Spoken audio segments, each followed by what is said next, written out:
15h31, merci de nous écouter sur 2ICP Radio. Vous avez l'habitude maintenant, le vendredi, c'est votre rendez-vous hebdomadaire avec notre émission Temps additionnel. Alors cette semaine, c'est une émission un peu particulière puisque ça va être une spéciale Ligue des Champions. Vous n'êtes pas sans savoir que la plus prestigieuse des compétitions européennes a repris ses droits cette semaine avec PSG Barcelone, Juventus Monaco notamment, et autour de la table pour en parler, Mathieu Guillot est avec nous.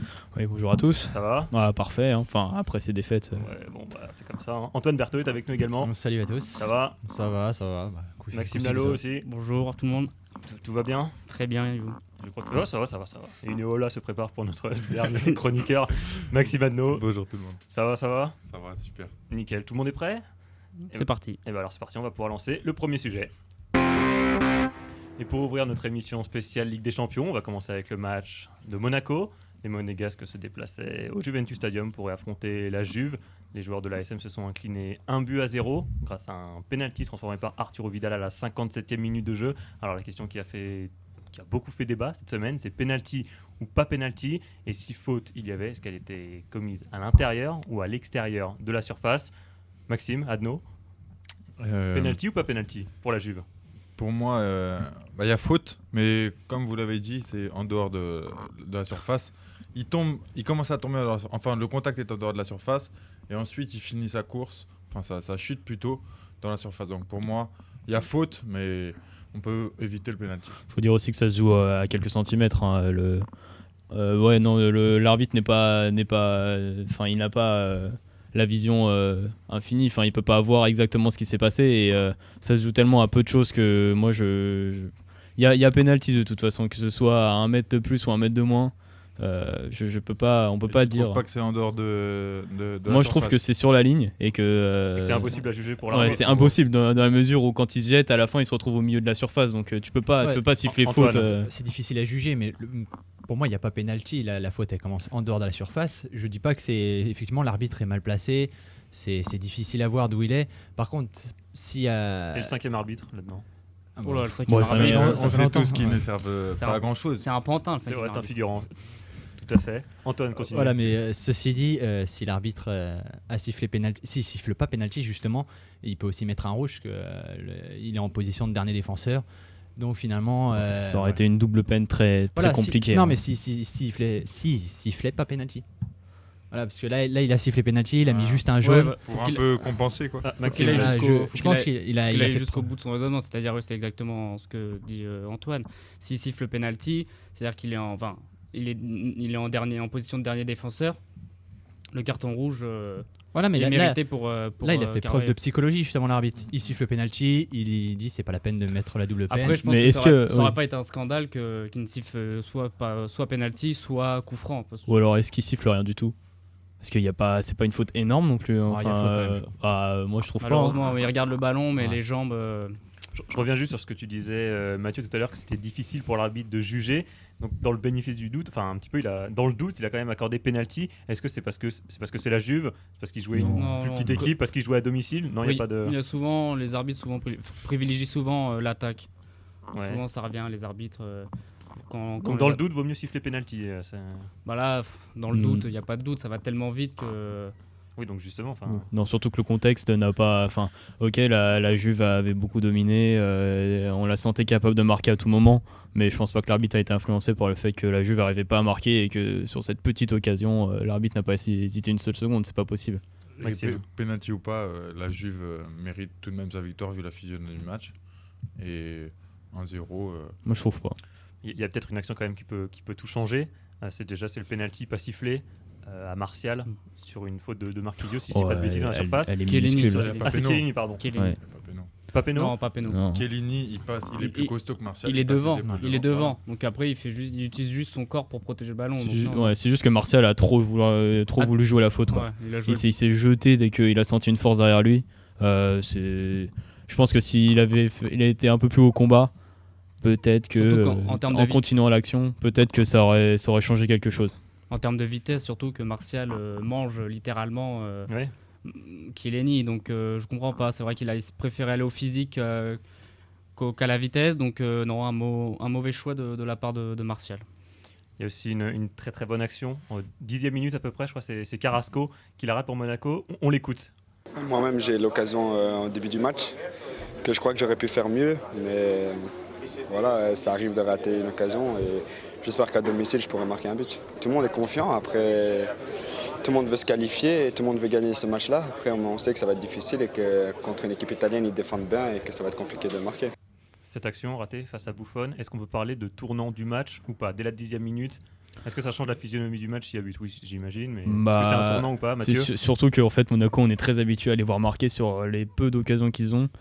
Et voir Carrasco rater c'est immense quand même ce qu'il rate. C'est pas, en soi, c'est pas non plus le raté du siècle, mais à ce niveau-là, il faut les marquer à ce niveau-là. On paie cash, on voit derrière. On paie cash, mais d'un autre côté, la Juventus avait beaucoup plus d'occasions. Moi, de là à dire que la Juve a mérité sa victoire, je pense pas, parce que Monaco a quand même bien défendu. Ils ont mis leur plan de jeu qui font comme d'habitude, c'est-à-dire défendre et contre-attaquer très très rapidement. Non, le score ça aurait été 0-0. Ouais, 0-0 n'aurait pas été illégitime pour Monaco. On se souvient aussi qu'il y a une action de Berbatov sur corner, sa tête qui passe juste à côté. Buffon était battu largement. Est-ce que vous, s'il y avait eu match nul, il y a la belle frappe de Bernardo Silva qui a fait une très bonne entrée. Bien arrêté par Buffon parce qu'elle était très, très difficile. Il aurait dû crocheter là, parce que l'angle... Il aurait pu crocheter, mais une frappe directe de cette distance, ça fait souvent mouche. Hein, mais c'est vrai que là, c'était un bel arrêt de Buffon. Ouais, ça restait quand même un match très fermé. Et vraiment, un match nul n'aurait pas été si illégitime comme j'ai dit avant. Vous êtes d'accord avec ce constat ou pas, Maxime? Tu as dit tout à l'heure que... Non, moi je suis pas d'accord parce que la Juve, ils ont croqué énormément d'occasions.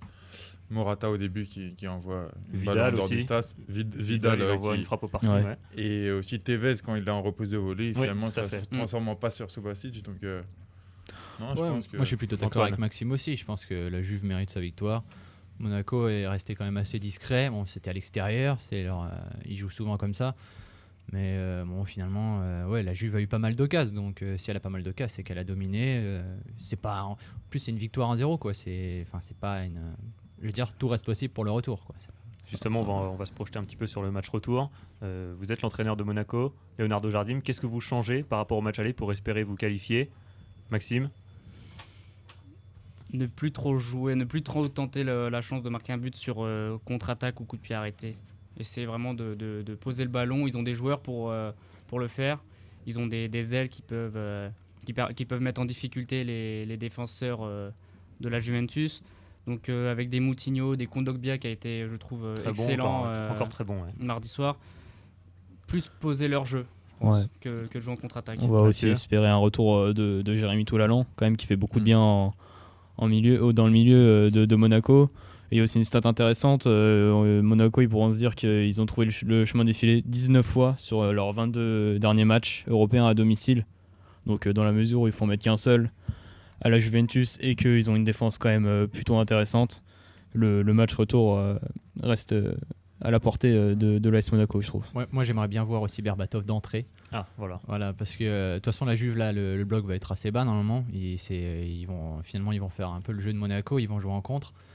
Et donc si au Juventus Stadium on avait besoin de vitesse devant pour aller en contre, là je pense que Berbatov sera utile. C'est un bloc de la Juve assez bas. Donc moi je le mettrais d'entrée. En plus c'est très dangereux, je trouve. Ah ouais. C'est très dangereux parce que Berbatov il a plus ses jambes de 20 ans. Ouais, mais enfin là c'est un joueur d'expérience quand même.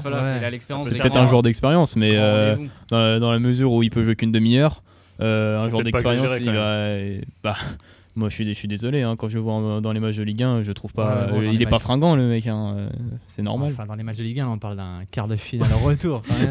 Non, mais la motivation est différente, je veux dire. Je ne fais que constater ce que je vois. Jouer contre la Juventus ou contre Evian, je pense que la motivation est pas la même, donc ouais, c'est pas une question de motivation, hein. Berbatov de toute façon, il est toujours nonchalant qu'il joue contre Evian ou contre la Juve. Moi je trouve pas qu'il a une attitude une autre attitude que entre ces deux matchs, mais non, par exemple, Berbatov, il a une occasion. Il y a de grandes chances qu'il la mette au fond. Quoi. Il est plus tueur devant le but. Quand même. On l'a vu contre Arsenal d'ailleurs. Voilà. On peut pas réécrire l'histoire comme ça non plus. Non, je dis pas sur le match à Turin. Je parle du match retour. Moi, j'aimerais bien voir Berbatov d'entrée. Voilà. Bon, pour conclure le sujet Monaco, simplement on va faire un petit tour de table. On y croit, on n'y croit pas. Maxime, t'y crois pas? Non, moi je pense pas que Monaco va marquer parce que la Juve, on les connaît, ils sont champions d'Italie et les Italiens on les connaît. Je pense qu'ils vont mettre 3 centraux direct. Ils vont faire un 5-3-2. Si le Catenaccio. Le Catenaccio. Et ils vont faire tourner derrière. Et Monaco va peut-être avoir un peu le ballon, mais ça va être très très dur. Ça marche, on n'y croit pas donc. Maxime Lalo, on y croit, on n'y croit pas? Ouais, sceptique. Hein. Je crois pas en la qualification de Monaco et je vois même une défaite à domicile. Ça, dur. Antoine? Non, moi non plus, je crois pas du tout. Au bout d'un moment, l'absence de public. Enfin, il y aura un petit peu de monde, mais le manque d'ambiance à Louis II va peser. Je pense qu'ils ont aucune chance. Vous êtes dépressif. Hein. Non, moi je trouve que vraiment que Monaco a de grandes chances puisque la Juve, non, moi je trouve elle va pas mettre de but puisque c'est quand même une équipe italienne. Ils vont se reposer sur leur défense, le fameux Catenaccio où ils vont rester derrière et peut-être laisser le ballon à Monaco. Bon, on va voir ce que Monaco en fait, mais Ouais, voilà.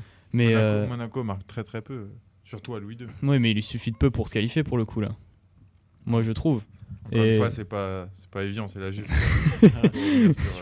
Moi j'ai pas trouvé la Juve impressionnante. Hein. Que ce soit un Olympique Lyonnais qui soit devant, qui soit face à Monaco, ça aurait été à peu près la même chose. Hein. Enfin, il y a pas, c'était pas dingue la Juve, je trouve. Hein. Non, c'est pas dingue, mais c'est solide. Ouais, c'est ça. Ils ont fait le job, quoi, on va dire. Ouais. Puis là, c'est Monaco frustrant un peu quand même. Monaco va devoir faire le jeu là, et c'est pas leur habitude, donc.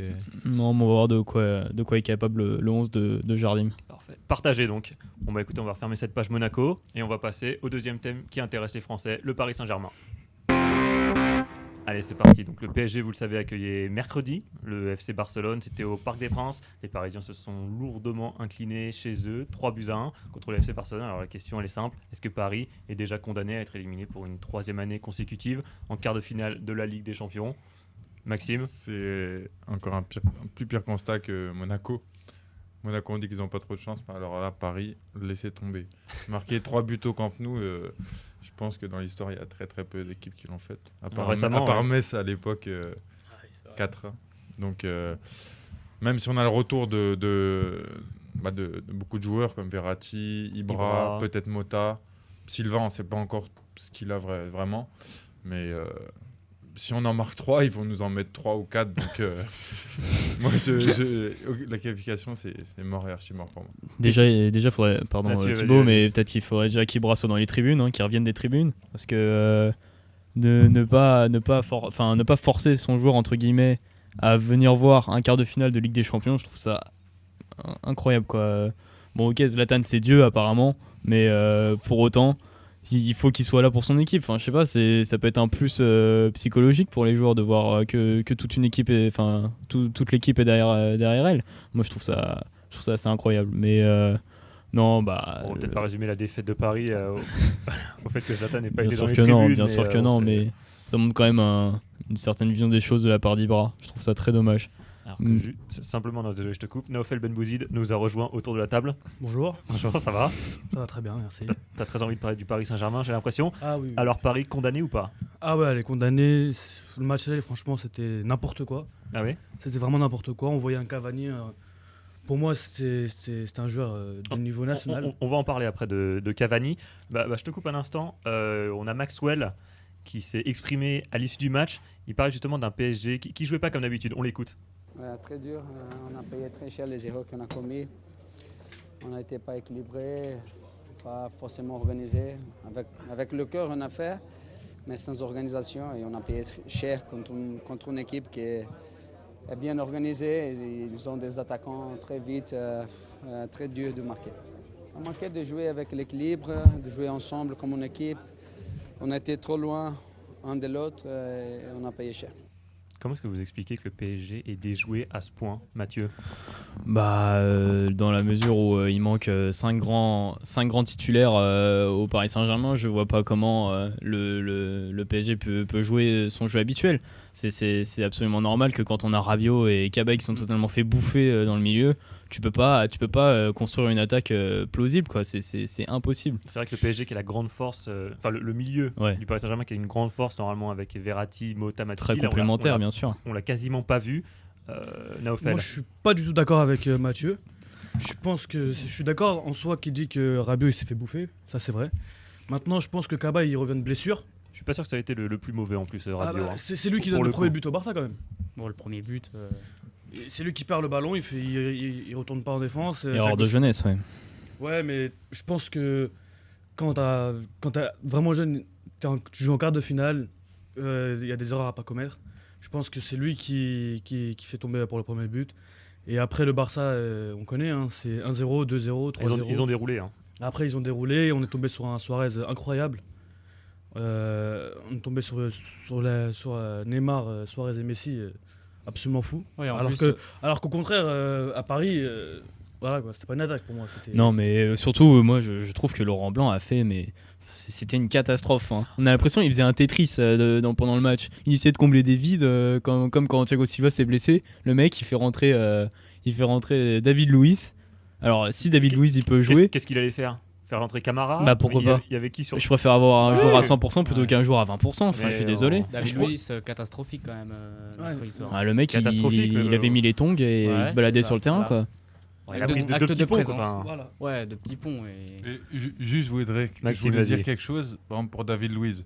Sachant que donc il est rentré à la 20e minute de jeu. Pourquoi Laurent Blanc n'a pas tenté un David Luiz en 6 dès le début du match? Parce que lui, dès qu'il y a des joueurs absents, il les comble, comme a dit Mathieu, c'est un Tetris. La 4-3-3, on avait des joueurs absents, il fait quand même un 4-3-3. C'est là parce que je pense que David Luiz n'était pas censé rentrer tout simplement. C'est vraiment le coup du sort, encore une fois, qui a frappé le Paris Saint-Germain. Il était censé rentrer pour jouer 20 minutes. Ils n'avaient pas prévu qu'il rentrerait au bout de 20 minutes. Voilà, donc forcément, il était. Moi, je suis comme Mathieu, j'aurais peut-être préféré un Camara à 100% plutôt qu'un David Luiz qui était au minimum de ses possibilités. Et donc du coup, on l'a vu, Suarez sur le troisième, il s'amuse avec David Luiz. Sur le deuxième, on s'amuse aussi avec lui, les petits ponts. Oui, il s'amuse avec toute la défense sur le deuxième but. Oui, c'est vrai. Mais vous imaginez Laurent Blanc faire rentrer Camara, il prend deux petits ponts. Bien sûr. Et alors après, Laurent Blanc, ça aurait été normal. Sur le bûcher, quoi. Ça aurait été normal. Non. Camara, il est adulé au parc. Moi, il serait rentré, mais il aurait été poussé par le public. Ça l'aurait subjugué le mec. Et surtout, voilà, comme il l'a dit Mathieu, transcendé peut-être. Transcendé, ouais. Camara, il est poussé par le public et surtout, il a de l'expérience. Il sait très bien que voilà, il va rentrer face au Barça. Il sait très bien qu'il va pas commettre une erreur. Contrairement à David Luiz qui était pas en forme, il était blessé, il est parti à Saint-Pétersbourg. Après, il est revenu. C'est bien qu'il dit qu'il est plus blessé, etc. Mais on voit que face à Suarez, c'est devenu n'importe quoi, c'était devenu entre guillemets une passoire. Bon, alors j'ai bien compris que vous étiez un petit peu pessimistes tous autour de la table. Alors je voudrais vous poser une question. Est-ce que finalement la vraie chance du PSG, ça serait pas que le Barça, peut-être inconsciemment, se croit déjà qualifié peut-être et qui joue un petit peu avec le frein à main, même inconsciemment peut-être, je sais pas, Antoine? Non, mais même s'ils se pensent déjà qualifiés, Paris ne pourra pas renverser la vapeur au Camp Nou là-bas. Il faudrait qu'ils en marquent 3 et qu'ils en prennent pas. Enfin, c'est mission impossible. Même s'il y a le retour des blessés, et moi, je suis encore une fois d'accord avec Mathieu. Il y avait trop d'absence sur ce match aller, mais du coup, la donne, les dés sont jetés pour le match retour. C'est malheureux, mais c'est comme ça. Et du coup, il faut s'attendre à quel genre de match alors au match retour? Maxime, peut-être? Oula, un match, tout dépend du Barça. Si le Barça décide de jouer son jeu et de tenter de marquer, ça peut faire un bon match. Parce qu'il va y avoir de l'espace pour le PSG qui va mettre toutes ses chances de son côté, néanmoins pour espérer une qualification. Mais si le Barça joue son jeu, c'est-à-dire de possession, ça risque d'être un match, désolé pour l'expression. Paris peut prendre une mine encore là.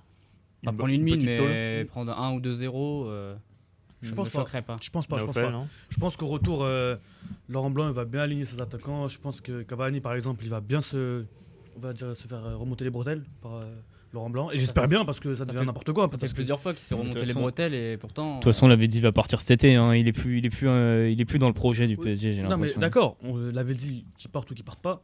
Là, c'est pas la question. Elle est pas là la question. C'est le problème, c'est que l'avait dit, on va dire, il a mieux joué que Cavani. Cavani, c'est de n'importe quoi. Cavani, de toute façon, c'était c'est une peine perdue. Cavani, il a tout raté, donc je me permets de lancer ce sujet. Il a pas tout raté. Tu vas nous répondre qu'il a quasiment tout raté. Hein. Il a fait une belle frappe. Une frappe qui a été arrêtée, c'est super. Frappe cadrée. Tu seras le premier à répondre, Naofel. Est-ce qu'on a beaucoup critiqué Zlatan Ibrahimovic parce qu'il était absent dans les grands matchs? Est-ce que finalement Cavani, on l'a vu, il a été absent contre Barcelone. L'année dernière contre Chelsea aussi en quart de finale, il a quasiment tout raté. Donc est-ce que finalement Cavani, Ibra, même combat dans les grands matchs? Naofel, qu'est-ce que tu en penses de ça? Déjà, quand on dit Zlatan Ibrahimovic qu'il est absent dans les grands matchs, etc., mais même s'il est absent, il sait faire la bonne passe, il sait faire la chose qui va permettre que Paris va se réveiller. Et même s'il fait rien, il va juste gueuler. Juste sa présence, c'est ça. Juste sa présence, ça va faire déjà peur aux adversaires. Je suis pas du tout d'accord. Vas-y, Mathieu. Alors là, moi je trouve que Zlatan, il inhibe ses coéquipiers. Quand il est devant l'attaque et tout, le joueur du PSG va absolument vouloir faire la passe à Zlatan, obligatoirement, même s'il est mal placé. Même s'il y a un Cavani qui est un peu mieux devant les buts, il la mettra à Zlatan. Oui, mais d'accord, mais sauf que s'il fait la passe à Cavani, Cavani va la rater et Ibra va la mettre. Non mais ça t'en sais rien. Cavani, aujourd'hui, je pense que c'est lui qui doit vraiment partir parce que il se sent pas bien au PSG, on le sent. Il marque peut-être 2 buts contre Bastia, mais Bastia, c'est pas le Barça. Donc il y a un moment... Alors qu'il y avait déjà 2-0. Oui, et que Zlatan avait déjà fait le boulot pour le coup. Voilà, il avait déjà fait le boulot. Maintenant, Cavani, si c'est un joueur on a besoin que quand on est en train de gagner et il va encore mettre un but, ça sert à rien. Donc il y a un moment, je préfère encore garder Zlatan et mettre même en point de buyback s'il faut. Un mec qui va se permettre au moins de créer des occasions. qu'un Cavani qui était un petit chien dans une grande défense, qui faisait n'importe quoi, et il perdait tous les ballons. On voyait qu'il était délaissé par le jeu. On voit l'action où il y a, je crois, Cabaye qui lui fait un centre. Et il est là, il contrôle, mais là-bas... Ouais. Ah oui, il y avait Lavezzi à côté de lui, c'est cette action. Il y avait aussi, oui, quand il était à 9 mètres des buts et qu'il y a 3-1. Si, mais ce but-là. Oui, mais la 89e. C'est Mathieu qui la sort, c'est ça? Ouais, mais oui, qui fait un tacle glissé. Ouais. Mais s'il la met, c'est là Cavani, mais ça relance tout, quoi. Voilà. Franchement, c'est... Cavani, il pète le projet du PSG, là. Et je suis très inquiet pour le PSG, moi, parce que là, on a trouvé les grosses failles... du Paris Saint-Germain qui sont d'avoir un banc limité finalement. Très moyen. Limité, mais d'un autre côté, il y a tellement de blessés aussi, c'est difficile. Bah oui, mais ça c'est le lot de toutes les grandes équipes. Ah mais Paris sont quand même pas gâtés. Hein. Oui, peut-être, mais si ça se revendique une grande équipe, ça doit pouvoir faire dans toutes les circonstances, ça doit pouvoir faire un gros match. Ça n'a pas été le cas. Et pour revenir vite fait à Ibra, j'avais fait un petit constat sur le nombre de matchs importants. Est-ce qu'il a été décisif ou pas dans les matchs importants? Depuis son arrivée, j'en ai compté 16. Il a été décisif 9 fois. Ça fait plus de la moitié. Hein, quand bah, même. c'est pas grand chose, je trouve. C'est quand même pas mal. C'est quand même pas mal. Après, voilà, Ibra, c'est quand même un grand joueur. Quand on voit Messi ou autre, il est là. Ah, c'est difficile de comparer avec les présent. Messi, les Cristiano Ronaldo. C'est vraiment des joueurs c'est sûr. C'est un joueur présent. Ce Messi, Ronaldo, ils sont ok, ils sont là, mais ils sont décisifs. Ibra, il est pas tout le temps décisif dans les grands matchs. C'est un peu difficile de dire ça, mais je pense que c'est. Bon, pour en finir, on a bien compris que vous étiez tous très pessimistes. Hein, pour en finir avec le débat du PSG. C'est une dernière chose à ajouter. Vas-y, Mathieu. Par rapport à Salvatore et Sirigu, qui quand même là, il commence à s'effriter là devant les buts là. C'est vrai que le deuxième but, il est peut-être un peu pour lui. Oui, il a pas. C'était quoi? Il a pas une bonne main. Il a pas la main ferme, c'est ça? Ah oui, c'est ça. Non, pas du tout. Non, mais Sirigu, c'est un bon gardien. C'est pas un grand gardien. Et quand je vois ce qu'il y a sur le marché, je peux me dire que le PSG va devoir s'activer pour pouvoir dénicher un très bon gardien, parce que c'est vraiment ce qui lui manque là. Je pense pas que... Excuse-moi de te couper, mais je pense pas que le Paris Saint-Germain a besoin d'un gardien. Je trouve pas qu'un Petrovic, ce serait beaucoup mieux dans les buts. Ce serait pas plus rassurant. Petrovic, c'est quand même pas l'avenir. C'est pas l'avenir du PSG. Ah bah non, mais quand vous parlez d'expérience depuis tout à l'heure, alors moi je parle d'expérience. C'est quand même le numéro 2 en Italie, derrière une légende bouffonne. Il est quand même très bon. Enfin, moi je sais pas ce que vous en pensez, mais Sirigu... Moins bon que Sech. Ouais, moi je suis d'accord avec Mathieu, moins bon que Sech. Un Sech qui n'est pas non plus très vieux puisqu'il n'a que 33 ans. Pour un gardien peut jouer encore facilement 4-5 ans. Je trouve que Petrovic... Mais il est où Petrovic là en ce moment là? Bah, il est à Chelsea, sur le banc. La Ligue des Champions. Ouais, non, il est sur le banc, il est content. Sur le banc, donc il attend un club. C'est un retour à Rennes, qui sait. Ah, il fallait le placer. Je suis désolé, je Le t'oblige. supporter rennais s'est exprimé. Pour conclure sur le PSG, est-ce que peut-être Paris peut tout perdre en cette fin de saison? On a vu que là, Lyon était repassé devant en championnat en battant Bastia.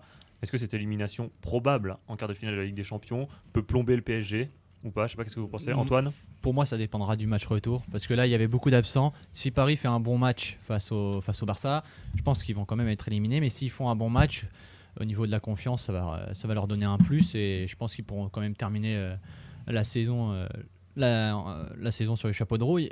La finale en Coupe de France. La Coupe de la Ligue. Coupe de la Ligue, voilà. Je pense qu'ils vont la gagner. Coupe de France. Coupe de France, pardon. Voilà, je vais y arriver face à Auxerre. Je pense qu'il n'y aura pas de match. Ils vont la gagner. Et puis le championnat, Lyon est repassé devant, mais enfin Paris a encore un match à jouer. Oui, pour moi, ça dépendra du match retour au Barcelone. Au niveau de la confiance, ils font un bon match. Je pense qu'ils pourront terminer la saison pas trop mal. Voilà. 2 titres, ça serait suffisant? Une Coupe de France, une Coupe de la Ligue pour Paris, ou bien ça serait un échec? Ce sera un échec, ouais. Ouais, pourquoi? Parce que Paris, son slogan, c'est quand même rêvons plus grand. Pour le président, il sera un peu déçu, surtout du match aller, surtout. Mais je pense qu'au retour, Paris va faire un bon match, mais ils vont pas passer. Et je pense que Nasser El Khelaifi, il va un peu remonter. Ça va gueuler, quoi. Voilà, je pense que ça va gueuler. Et je pense que pour le mercato d'été, il y aura 2-3 petits joueurs qui vont venir et je pense qu'ils vont faire inverser la tendance et surtout changer la mentalité du Paris Saint-Germain aujourd'hui qui est un peu on est les meilleurs et voilà quoi. Un peu prétentieux, c'est ça. Voilà. Ça marche. Bah écoutez, parfait. On va conclure avec les clubs français. Parfait, ce petit jingle qui arrive, c'est nickel. Il y avait d'autres matchs qui se jouaient en Ligue des Champions. Il y avait notamment un Bayern Munich, un FC Porto Bayern Munich. Ça, c'est une grosse surprise parce que les Portugais se sont imposés 3-1. Alors la question, c'est lui, à la régie, il envoie tous les jingles, il appuie sur toutes les touches, c'est parfait. Comment est-ce que vous expliquez la déroute du Bayern Munich qui s'est incliné 3-1 contre Porto? Maxime, peut-être? J'avoue, c'est surprenant, mais Porto, c'est quand même une équipe très très forte. Surtout au stade du Dragon. Ça fait très très longtemps qu'ils n'ont pas perdu à domicile. Cette année, c'était la seule équipe encore invaincue en Ligue des Champions. Donc après, c'est sûr que c'est vraiment surprenant. Et puis, je pense qu'ils passeront pas parce que là, rien que le match aller, on a vu ces 2 erreurs défensives, une de Xabi Alonso, une de Dante. Ils font pas souvent ça. Heureusement, en bus, il y avait Neuer. Les gens disent Neuer sur le premier but, mais il peut pas faire grand-chose. Mais heureusement qu'il y avait Neuer, sinon il peut avoir 4, voire 5-1. Mais il n'y a pas Danilo et Alexandro, les 2 latéraux de Porto, pour le prochain match qui sont suspendus. Ça va peser et je pense que ils vont se qualifier peut-être 2-0 comme Paris s'est fait éliminer par Chelsea. Ouais, en plus, le Bayern avait beaucoup d'absents. On peut compter là, il y avait une sacrée Bastian liste. Schweinsteiger, Robben, Ribéry. On parle du PSG. Là, je les ai, les absents. Il y a Benassia, Alaba, Martinez, Schweinsteiger, Ribéry, Robben. C'est quand même c'est un peu comme le PSG. C'est un peu comme le PSG, ouais. Mais en 8e de finale face au Shakhtar Donetsk, ils avaient fait 0-0 en Ukraine. Et ça les a pas empêchés de leur mettre un 7-0 à domicile. Donc attention au FC Porto au retour. Naofel, vas-y. Certes, Porto, ils ont gagné chez eux. Après, il faut savoir que Porto, c'est pas le Bayern. Le Bayern, chez eux, à l'Alliance, ils vont étriper, je pense, le FC Porto. Carrément étriper, quoi. Ah oui, je pense que ça va se terminer à 4 ou 5-0. Je suis pas d'accord. Parfait. Oula, il est revenu autour de la table, il est très très énervé. On laisse finir Naofel peut-être. Bien sûr. Pourquoi est-ce que le Bayern va mettre une tôle au FC Porto? Parce que je vois mal le Bayern déjà se faire disqualifier par Porto. Et surtout, Porto à l'extérieur, c'est pas non plus. Comme on voyait pas l'année dernière le Bayern prendre 7-0 contre le Real. Oui, mais Porto et le Real, c'est autre chose quand même.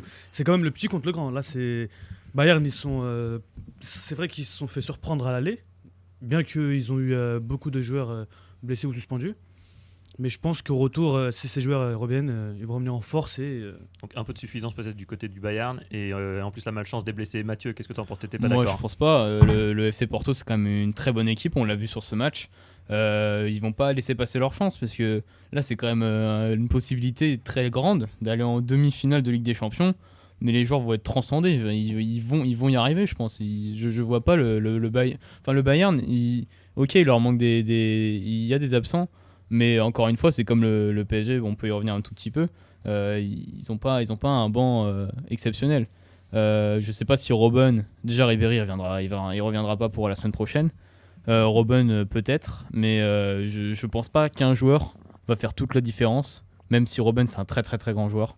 Je pense pas que ça va faire la différence pour battre un FC Porto qui a quand même été assez impressionnant lors de ses quarts de finale. Et Maxime, je reviens juste sur ce que tu disais, parce que tu as dit que les buts étaient venus d'erreurs défensives, mais tu as aussi dit qu'il y avait eu un grand Neuer, donc que Porto s'était créé des occasions, donc il pourrait aussi s'en créer à l'Allianz Arena. Enfin, peut-être que oui, tout est possible dans le football, mais bon, je pense, comme Nafel a dit, que Porto va pas se qualifier.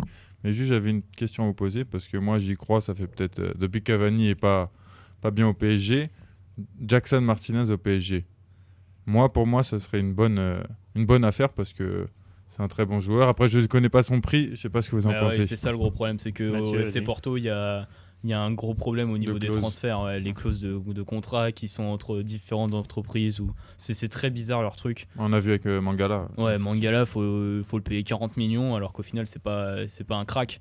Alors, Jackson Martinez, j'aimerais bien avoir son prix, mais si le PSG doit se prendre un buteur, ça peut pas être lui. Mais si on fait abstraction du prix, la qualité du joueur. Non, moi je trouve que Martinez est d'aussi grande capacité que Cavani. Un petit Falcao peut-être. Qu'est-ce que vous en pensez au Paris Saint-Germain? Pas du tout. Oula. Vas-y, non. Je pense il est que cramé. voilà, comme il l'a dit, Maxime, il est un peu cramé. Il joue à peine à Manchester United. Il se sent pas bien depuis Monaco. C'est vrai qu'à Monaco, il a beaucoup marqué. Maintenant, à Manchester United, Luis Van Gaal ne le fait pas trop jouer. Et Falcao, je pense qu'il va finir. Et de toute façon, il va choisir un club qui joue pas la Ligue des Champions, comme il fait à chaque fois. Ah oui, c'est ça spécial. Le PSG ne pourra pas je pense pas qu'ils pourront le recruter. À moins que le Paris Saint-Germain finisse 4e. J'en reviens au match de Porto. Non, il y a peu de chance d'ailleurs. Est-ce que cette victoire de Porto contre le Bayern, ça peut faire maintenant des Portugais un prétendant sérieux à la victoire finale? Est-ce qu'ils peuvent refaire le coup de 2004 lorsqu'ils avaient gagné justement contre Monaco en finale? Antoine, on t'a pas entendu sur ce sujet. Prétendant sérieux, Porto ou pas? Moi, je pense qu'il y a quand même des équipes qui sont au-dessus. Hein, le Barça. Et de toute façon, moi, je vois le Bayern passer quand même au retour, comme Maxime.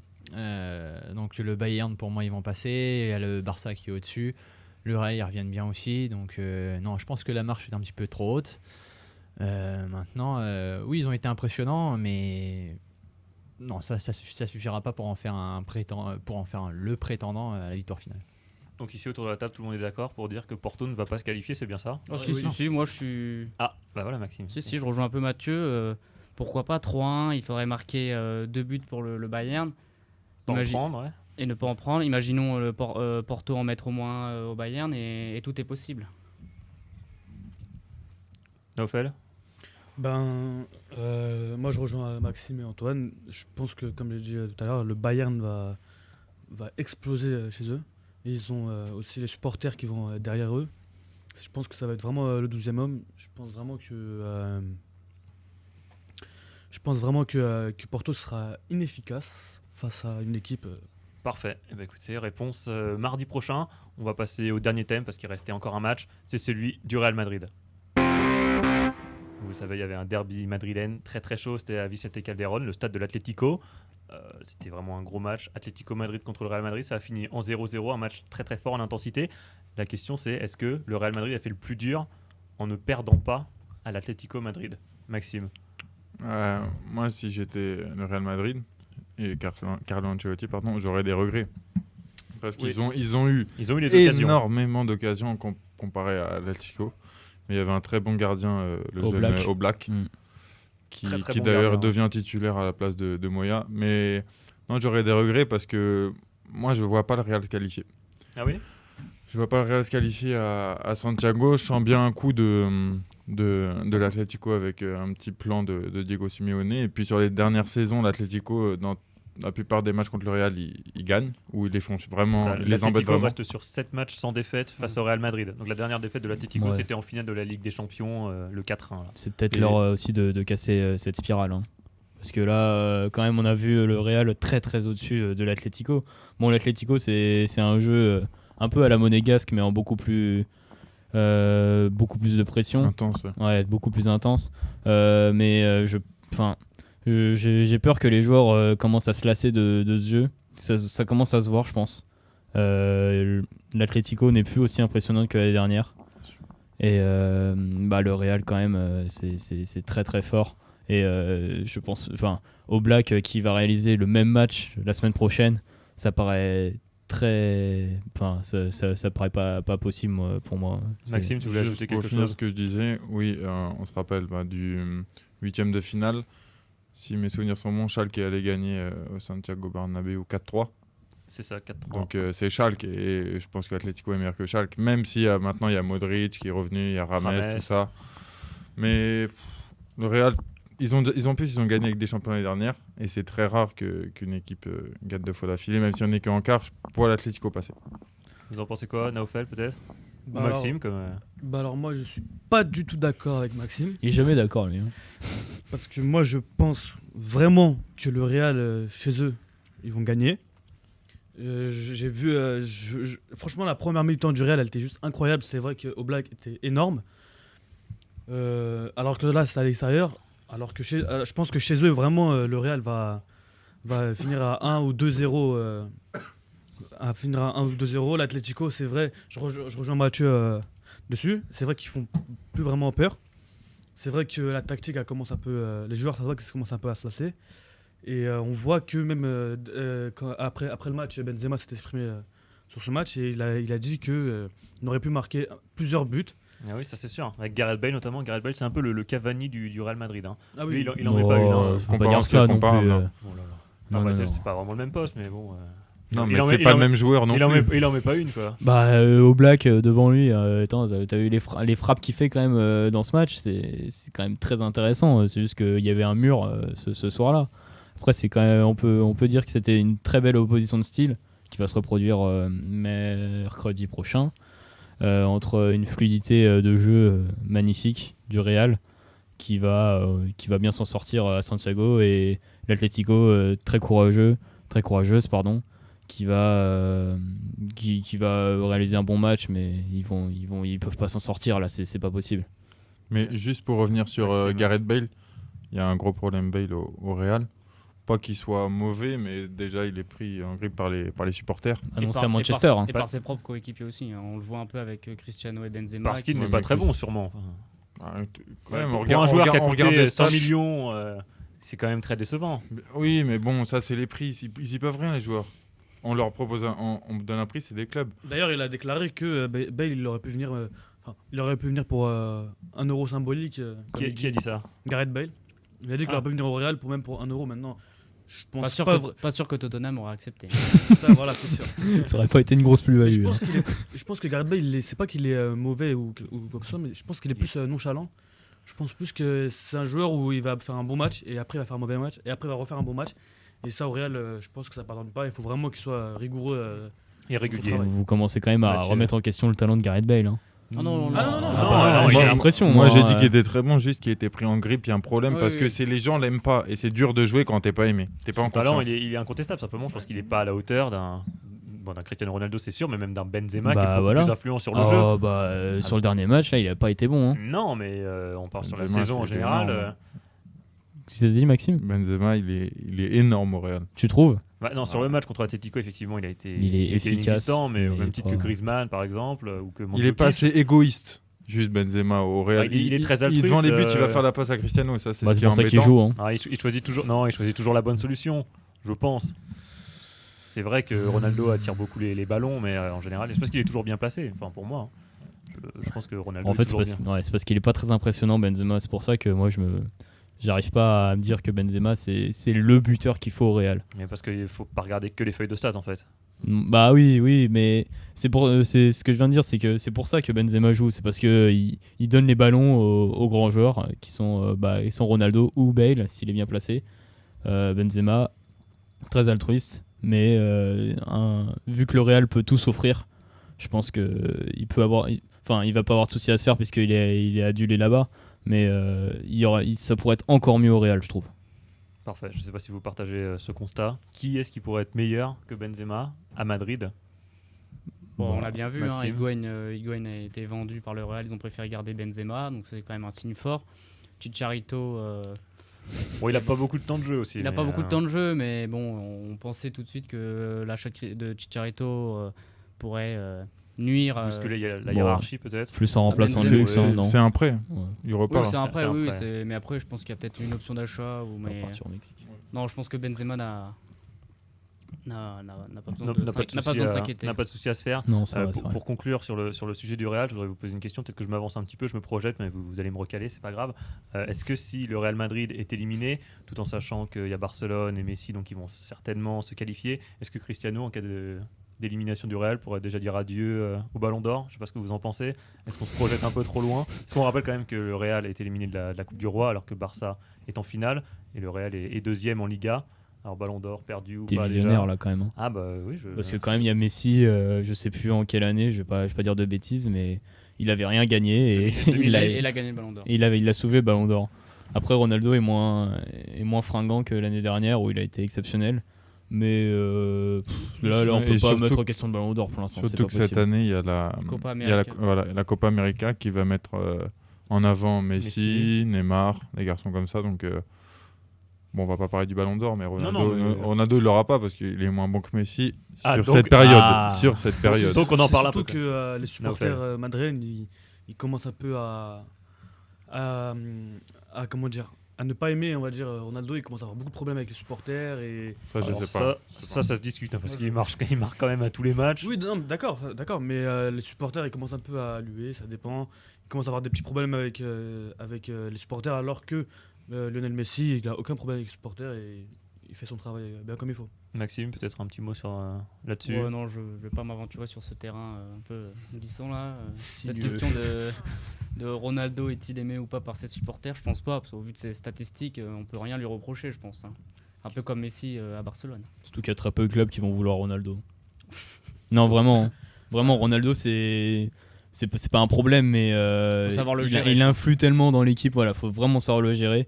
Et de toute façon, il n'y a aucune équipe qui peut s'offrir Ronaldo. Il est très bien au Real et il va y rester peut-être jusqu'à la fin de sa carrière, ou à part peut-être partir en MLS, comme le font la plupart des gros joueurs en Aucune ce moment. équipe ne voudrait Ronaldo, alors ça franchement j'en suis Ouais, je suis pas sûr. du tout convaincu. Ah, Non, ne voudrait, déjà ne pourrait pas déjà. Enfin, Bon, aucune équipe ne pourrait. Enfin, qui pourrait acheter des Ronaldo? PSG, PSG, City, Chelsea. surtout Monaco, Manchester c'est United, tout. moi je trouve. Hein. Barça. Ouais, ou United pour le côté Ouais, affectif. retour à United, mais c'est tout. Moi, je pense plutôt à United pour le côté affectif. Et surtout Ouais. que Luis Entretien. Van Gaal, il aurait bien aimé le voir dans son 11. Ah bah ça, c'est sûr. Là, tout le monde a pas que vraiment le avoir- Zangal. hein. Même Enfin, Van Gaal, faut faire attention à lui. Hein. Il peut très bien mettre Ronaldo en U21 hein, comme il a fait Falcao, donc faire attention avec lui. Hein. Faut pas abuser non Là, plus. faut peut-être pas exagérer. Ah, bah, on sait jamais. tu sais. T'imagines les petits jeunes, Bah, ils une arrivent, ils voient Ronaldo dimanche matin. Ah, ce serait un bel entraînement, mais ouais, bah faut voir. Mais moi, je confirme mon hypothèse sur le fait que Ronaldo ne serait pas très désiré dans les grands clubs européens. C'est un avis. C'est peut-être pas la réalité, mais pour moi, c'est mon avis. Bon, bah écoutez, personnellement je partage pas vraiment cet avis, mais Bah, tu c'est quoi ton avis du coup? non, moi je pense qu'aucune équipe ne pourrait refuser Cristiano Ronaldo. Voilà. C'est un joueur. On part de. Enfin, je veux dire, c'est quelqu'un, c'est un joueur. On peut construire une équipe à côté de lui. C'est comme en NBA, LeBron James par exemple. Tu l'as dans ton équipe. L'équipe va se construire autour d'elle. Je vois avec Cleveland, LeBron James revient et l'équipe est déjà qualifiée en playoff alors qu'il n'y avait pas été depuis des années, depuis son départ. Je veux dire, Cristiano Ronaldo, comme Messi, pour moi, c'est un joueur que tu construis autour de lui. C'est, enfin, je veux dire, Comme un peu l'année dernière avec Zlatan. c'est un peu ça. Il y a- Il y a Zlatan et t'as les petits derrière qui vont suivre l'exemple de Zlatan, qui va. C'est un peu la pièce maîtresse de l'équipe. Donc oui, c'est Pour ça. moi, c'est la aussi. pierre angulaire d'une équipe. Enfin, si on veut construire une équipe, c'est avec des joueurs comme ça qu'il faut commencer à. Bah alors avec un entraîneur qui l'accepte à ce moment-là. Pas avec Van Gaal, par exemple. Van Gaal, il en a rien à faire de la qualité du joueur. Ce qu'il veut, c'est des combattants et apparemment Falcao, ça lui a pas plu. Donc maintenant, il va vite retourner à Monaco et se trouver un autre club. Enfin, je le vois pas rester à Monaco. C'est un autre débat, ça. Parfait. Bah écoutez, maintenant on va conclure cette émission spéciale Ligue des Champions. On va passer au pronostic traditionnel. Allez, nos petits pronos, ça va être évidemment la Ligue des Champions pour continuer. Mardi, il y a Bayern Munich, Porto, Barça, Paris Saint-Germain. On en a beaucoup parlé. Maintenant, on veut vos pronostics, on veut des scores. Naofel, on commence par toi. Bayern, Porto. 3-0 pour le Bayern. Maxime, 2-1 pour le Bayern. Antoine, 2-0 pour le Bayern. Mathieu. 2-1 pour le Bayern, comme Maxime, comme la semaine dernière. Parfait, aucune personnalité donc. Maxime. Qualification Bayern 2, 3, 4, 0. 5, 6, 7, 8. Ouais. Parfait. Qualification du Bayern. FC Barcelone, Paris Saint-Germain. Naofel. Très difficile, mais je pense que Paris va peut-être gagner. Je vois un petit 2-1. Un petit 2-1, pas suffisant pour se qualifier donc. Mais une belle victoire de prestige. Maxime. 2-0 Barça. Parfait. Antoine. 2-1 Barça. Match fermé, 1-0 Barça. Oh, c'est nul ça. Et un beau 2-2. Un beau 2-2, ça serait pas mal. Il y a les autres matchs, ça sera mercredi. Monaco, Juve, Real, Atlético. On commence par ASM, Juventus, Turin. Naofel. Ben, j'aimerais bien voir Monaco quand même passer, donc je dirais comme un 2-0. 2-0, ça marche. Maxime. Un petit 1-0 comme à l'aller pour la Juventus. Pour la Juve, élimination de Monaco. Antoine. Ouais, pareil, 1-0 Juve. Aïe, aïe, aïe, c'est dur. Mathieu. Moi, je vois 1-0 Monaco qui va aller aux prolongations. Ça peut être exceptionnel. Et après, qu'est-ce qui se passe en prolongue? Qu'est-ce qui se passe? Bah, seul l'avenir nous le dira. Oh là là là là. Quel escroc. Il se mouille pas. Allez, je me qualifie Monaco. Au tir au but ou... Bah, je suis franc supporter de la France. Je dis qualifie Monaco. Au tir au but, allez, on y va. Parfait, combien au tir au but? Non, je plaisante. Martial qui termine. D'une panenka, ok, ça marche. Maxime. Moi, je vais peut-être me contredire, mais je peux rejoindre Mathieu 1-0 Monaco et après. Non, après, avec un peu de chance pour les joueurs du Rocher, une victoire au pénalty. Parfait. Et enfin, le dernier match, Real Madrid, Atlético Madrid. Ça aussi, c'est mercredi. Naofel, ton prono? 3-1 pour le Real. Oh, c'est bon ça. Maxime. Je vais décevoir les supporters du Real, un partout. Aïe, aïe, aïe, aïe. Antoine. 1-0 Atlético. Parfait. Mathieu. Vous êtes des fous. Hein. Moi, je dis plus de 2 buts pour le Real. Hein.